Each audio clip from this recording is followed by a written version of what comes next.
21 When should I use effect versus effect? Effect is typically a verb, meaning to influence. Effect is usually a noun, denoting a change that occurred. For example, the new policy will affect our daily routine, and the new policy had a positive effect. 22 Is it, who or whom, and how do I use them correctly? Use who when referring to the subject of a sentence and whom for the object. For example, who is at the door, and to whom should I address this letter? 23 Can you explain when to use its and its? Its is a possessive pronoun, indicating ownership. Its is a contraction for it is or it has.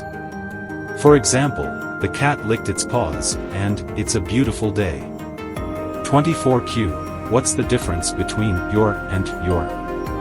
Your is a possessive pronoun, indicating ownership. Your is a contraction for you are. For example, is this your book, and you're doing a great job. 25Q How do I use commas correctly in a sentence? Use commas to separate items in a list, after introductory phrases, and between independent clauses joined by a coordinating conjunction, fanboys. For instance, I bought apples, bananas, and oranges. 26 When do I use fewer versus less? Use fewer for countable items, and less for uncountable quantities. For example, fewer people attended the event, and I have less sugar than you. 27 Could you explain the proper use of who versus whom in a sentence?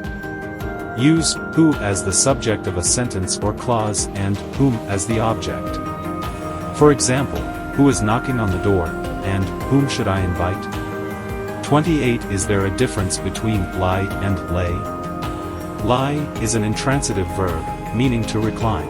Lay is a transitive verb, meaning to place something. For example, I lie down to rest, and I lay the book on the table.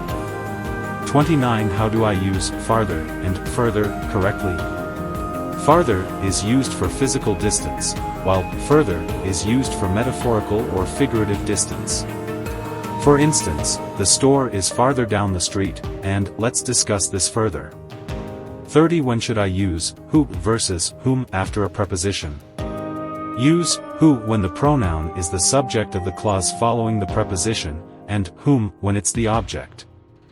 For example, the letter is from the person who called, and to whom should I address the letter?